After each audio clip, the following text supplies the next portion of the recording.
আমি হারিয়ে যেতে চাই তোমার নীল চোখের তারায়। হ্যালো গাইস, আসসালামু আলাইকুম।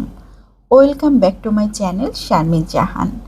এই মুহূর্তে কাছে এবং দূরে, দেশ এবং দেশের বাইরে থেকে যারা আমার আজকের ব্লগটা দেখছেন, আশা করছি সবাই অনেক ভালো আছেন। আমরাও আল্লাহর অশেষ রহমতে আলহামদুলিল্লাহ অনেক ভালো আছি। দুপুরে রান্না বান্না করছি, বাচ্চাদের জন্য মাংস ভাজি করলাম, আর এদিকে একটা ভর্তা তৈরি করছি। এটা হচ্ছে চিংড়ি মাছ আর কাঁঠালের বিচি দিয়ে খুবই সুস্বাদু একটা ভর্তা। সকালবেলা তেমন কিছুই খাইনি, বাচ্চাদেরকে রেডি করে স্কুলে পাঠিয়ে দিয়েছি। এই জন্য ভাবলাম রান্না বান্না একদম কমপ্লিট হয়ে গিয়েছে, আমি এখন অল্প করে খেয়ে তারপর মেয়েকে স্কুল থেকে আনতে যাব। তো খাওয়া দাওয়া কমপ্লিট করে নিলাম, একবারে সকালের খাওয়া আর দুপুরের খাওয়া সব কিছু কমপ্লিট করে তারপর রেডি হচ্ছি, মেয়েকে স্কুল থেকে আনতে যাব। মেয়েকে স্কুল থেকে নিয়ে আবার কোচিংয়ে দিতে হবে। তো ভাবলাম যে সব খাওয়া দাওয়া যদি কমপ্লিট করে বের হই, তাহলে এসে আমার নিজের কাজ একটু করতে পারবো।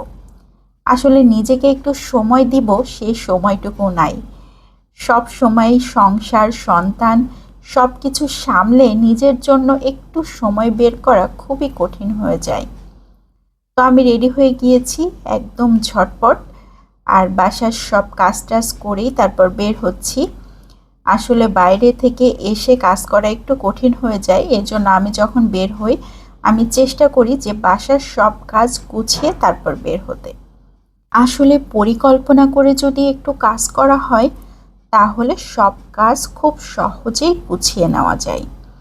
তো আমার যেদিন অনেক বেশি ব্যস্ততা থাকে, আমি আগে থেকেই প্ল্যান করে রাখি কি রান্না করব, কিভাবে কি করব, কখন ঘুম থেকে উঠব, তারপর কি কাজ করব, সব মনে মনে প্ল্যান থাকে। তো সেই অনুপাতেই কাজগুলো গুছিয়ে নিই, তাহলে ঝটপট সব কিছু গুছিয়ে নেওয়া যায়।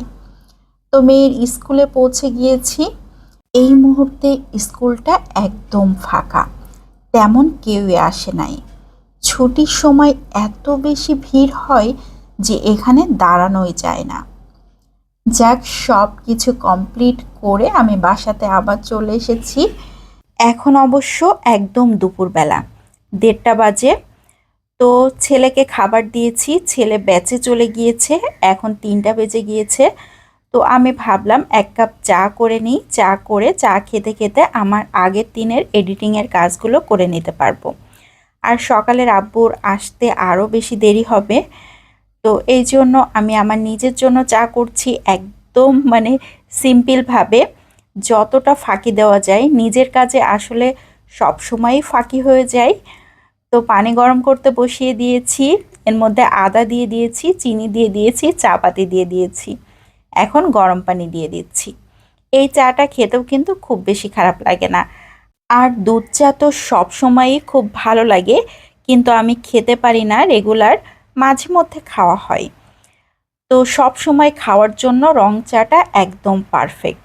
আদা দিয়ে এভাবে রং চা করলে আমার কাছে খুবই ভালো লাগে। আমি এই চাটা দিনের মধ্যে যে কতবার খাই, এই জন্য আমার মনে হয় না যে পাতিলে জাল করে কষ্ট করে এইভাবে চা তৈরি করি। একদম ঝটপট চা তৈরি করে নিলাম। তো এখন চা খেতে খেতে নিজের কাজগুলো করে নিব। তো ছোট্ট একটা ব্লগ শেয়ার করলাম, ব্লগ ভালো লাগলে অবশ্যই পেজটাকে ফলো দিয়ে রাখতে পারেন। আর যদি ইউটিউব চ্যানেল থেকে দেখেন, তাহলে চ্যানেলটাকে সাবস্ক্রাইব করে রাখতে পারেন। অনেকেই আমার রান্নার চ্যানেলের নাম জানতে চেয়েছিলেন। তো আমার রান্নার চ্যানেলের নাম হচ্ছে শারমিনস ড্রিম। ফেসবুকে শারমিনস ড্রিম সার্চ দিলেই পেয়ে যাবেন, ইউটিউব চ্যানেলেও সার্চ দিলেই পেয়ে যাবেন। তো আজকের মতো এখান থেকেই বিদায় নিয়ে নিচ্ছি। সবাই ভালো থাকবেন, সুস্থ থাকবেন, আমার জন্য দোয়া করবেন। আসসালামু আলাইকুম।